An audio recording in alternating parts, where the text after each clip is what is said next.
Hello guys, and welcome to another quick tutorial from Vintage Radar. Today I'm going to show you how to remove the crown and stem assembly on your Seiko VD53 movement. This is going to be the chronograph version, and as you can see we have a small arrow right here that points to the tab that we need to press down in order to remove the crown. Now what we want to do is to have the crown pushed all the way in, so in the 0 position.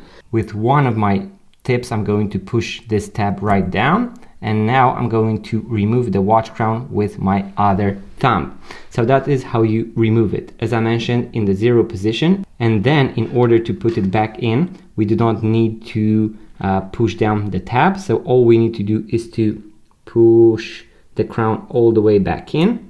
You can also slightly screw it back in at the same time, and then you can test all the functions. And in case you want to watch the full guide with how to replace the watch battery and also how to do the hand alignment on this Seiko quartz movement, I'm going to leave a link in the description box below, so make sure to check it out, as well as a link to the basic watchmaker tools that I generally use. In case you enjoy these types of videos guys, make sure to give it a thumbs up, subscribe to this YouTube channel, and also check out our website vintageradar.com, because we have thousands of vintage watches for sale. Link in the description box below.